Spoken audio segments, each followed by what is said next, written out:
October 1997. Still working at Illyria Arts and still have no specific memories of what was going on in my life at that time. But next video, I'm going to have some juicy anecdotes for you. Or maybe just one big juicy anecdote. But for October 1997, I just have this list of books that I read. And we start with Brain Droppings by George Carlin. Just a collection of his essays, his comedy, his musings, one could say, brain droppings. George Carlin was a comedy genius, and this book is just hilarious. Doesn't just make you laugh, it makes you think.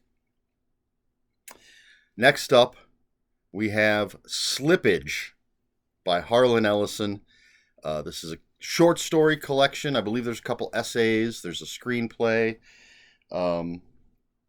Most prominently, I think, in this is it has his novelette, Mephisto in Onyx, which I believe was first released as a limited edition by itself. I know it's been on this list before, just Mephisto in Onyx, because I used to have just that. This collects that with a bunch of other stuff, and another genius, a problematic person, but his writing was incredible. Slippage by Harlan Ellison. Getting closer, well, are we getting closer to his passing? I think he might have been around for a while after this, but it's good stuff, and Mephisto and Onyx is a fantastic story, and all sorts of other stories in here, obviously. All right, then we have this one. This is Bad Chili by Joe R. Lansdale. This is a Hap and Leonard book, but it's back in the day before they were putting their name on the cover. It's just a novel of suspense. No, it's Hap and Leonard, the greatest duo in literary history. So in this, Hap, let's make sure Hap is coming home from a gig on an oil rig. I didn't mean to make that rhyme. And Leonard has broken up with his boyfriend, and there's a murder. Leonard is implicated, and so the two best friends, Hap and Leonard, have to figure out what's going on. And there's crazy characters and, violence. And the most important part, Hap and Leonard together. Love this pair. They're fantastic. This is the second book in the series that I got in hardback. Two Bear Mambo, I believe, was before this, and then everything previous to that, I just had the paperbacks, but I was caught up at this point, picking these up as they came out in hardback, and it's fantastic. It's Hap and Leonard. It's Joe Lansdale. It's good stuff. Then, excuse me, Untold Tales of Spider-Man, edited by Stan Lee and Kurt Busiek. I don't know how to say his last name. Great comic book writer. This is just a collection of Spider-Man short stories that span his career. 15 stories. You've got authors like Christopher Golden and Will Murray in here, and just a wide variety of Spider-Man stories, wide variety of villains, some team-ups, fun stuff. I wish I had a copy of this, but I don't, or I'd be showing it to you. Great cover on it. Lots of fun Spider-Man stuff. Then, we're still looking at intellectual properties here. Buffy the Vampire Slayer, The Harvest, by Richie Tankersley Cusick. Hopefully I've said that correctly. This is just a novelization of the first two episodes of Buffy the Vampire Slayer TV series. Uh, and the first two episodes tell one big story. Although I think the first episode is called Welcome to the Hellmouth. The second episode is The Harvest. But it's one big story. Buffy arrives at Sunnydale after the events of the movie and meets her new watcher, makes a bunch of new friends and frenemies, and has to deal with the Master and an event, the Harvest, that happens every 100 years. The Master is a master vampire, and he's trapped underground. There's basically this sort of force field, and the Harvest is going to set him free, I believe. Buffy has to put a stop to it. She just wants to be a normal girl after the events of the movie, but she has a destiny. She's the Slayer. It's a pretty straightforward retelling or novelization of those two episodes. I don't think it adds anything. It's just beat for beat the episodes.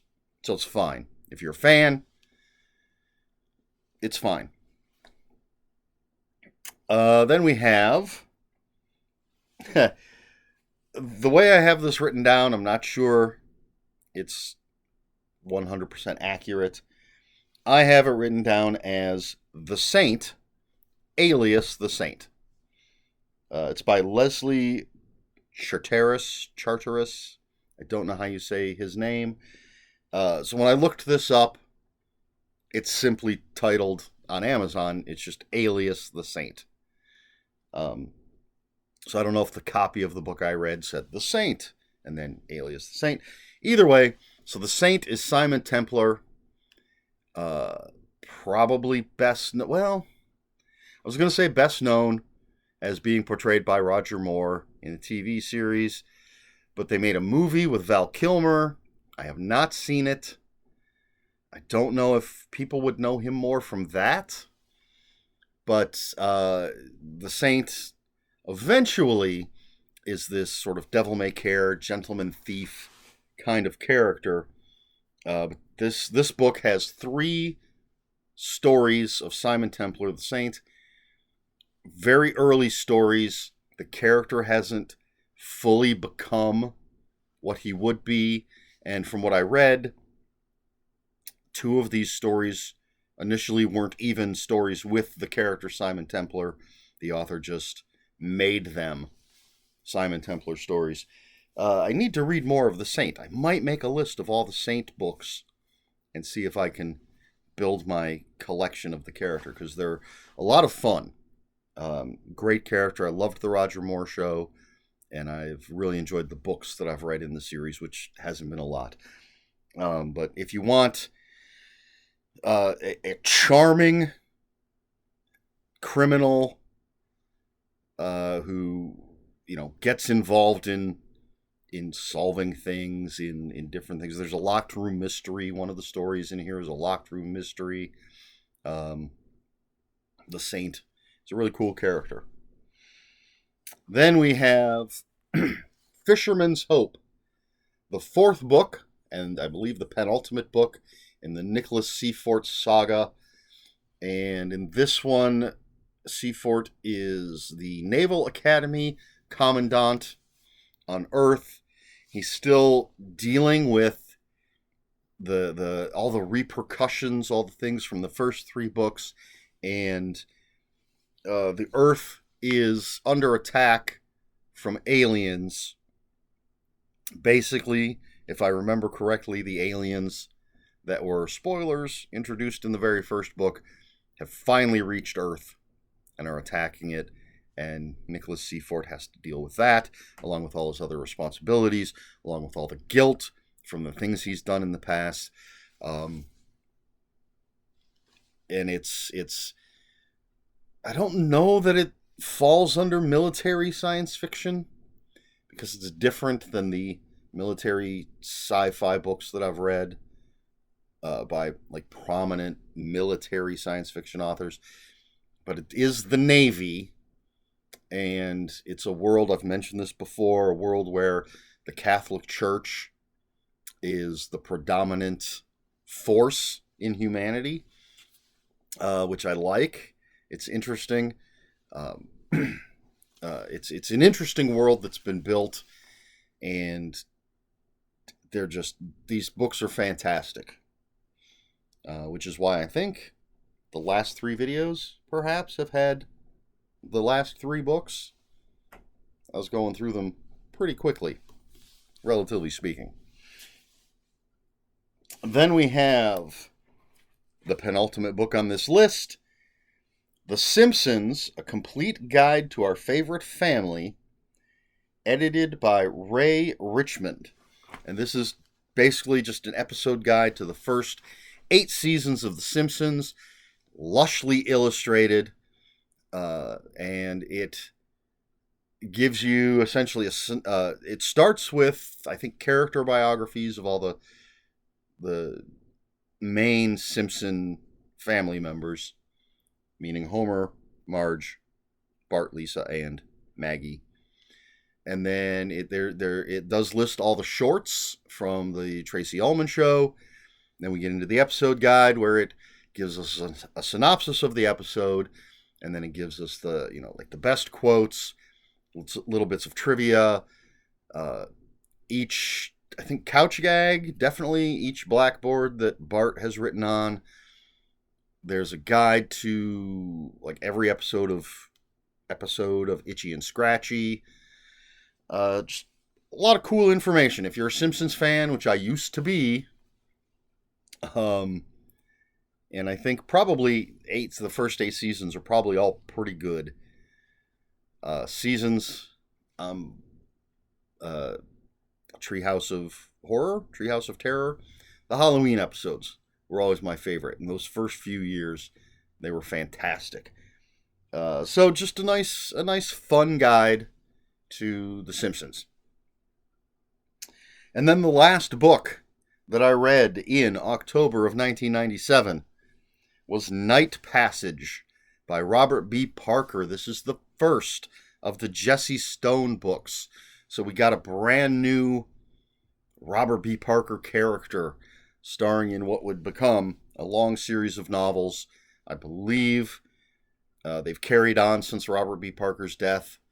And so Jesse Stone was a cop in California, I believe, and his marriage fell apart, and he really started drinking heavily, so he loses his job, and he ends up being offered the job of sheriff in the town of Paradise, Massachusetts, and he thinks he's gonna be able to go out there, sort of rebuild his life, and in this small town, but of course there's murder and Boston mobsters and all sorts of crazy stuff. And this is good. This is good Robert B. Parker writing. Jesse Stone is a great character. The other characters that are built around him in Paradise are interesting, fun characters. I like the Spencer books more. My mother loves the Jesse Stone books. There are maybe 9 movies, made-for-TV movies that starred Tom Selleck, which I think was a great choice. I've seen a few of the movies, and they're enjoyable. I bought my mother a box set with all of the movies in it because she loves them. But this is good Robert B. Parker writing. I can't say the Spencer books are better. I just happen to like them more. But again, Jesse Stone is a great character, and he's different enough from Spencer, the other characters. He doesn't just seem like a retread of the same character with a different name in a slightly different setting. Night Passage, Robert B. Parker. If you like a good mystery, good characters, good dialogue, simple, clear, concise writing, Robert B. Parker's books are always very quick reads. Check out Night Passage and the Jesse Stone books. And that's it. That's all I read in October of 1997. And my question for this video actually isn't going to have anything to do with books or anything. For the past 9 videos, 1997 videos, I've been teasing. I think I've had one like real memory of what I did, anything I did in 1997. I've been teasing that personal anecdotes, stories, whatever, are going to come up. And my question is, do you care about that? Do you just want to hear about the books that I read, or do you tolerate the little things that I'll throw in about what was going on in my life? Just let me know. I don't know if it's going to change anything that I do. If everybody is like, no, just tell us about the books. We don't care what you were doing in 1997. If every single person says that, I don't know that that's going to change how I do things. I do know I can see November and December on this list. And I know that when I get to December, well, first of all, November, going to have the big reveal of memories. But December, part of that big reveal affects the books in December. So I will be talking about it, even if I decided, okay, no one wants these anecdotes. Sometimes they're pertinent to what's on this list. So I'm just curious, since I've been teasing all this for so many videos now, and as we get closer to the present, hopefully I'll be remembering more things. So do you care? That's basically the question. Now, of course, I don't have an answer for this in the same sense that I would have an answer for a question about what books, what you like about this or dislike about that. I enjoy throwing some of these anecdotes in.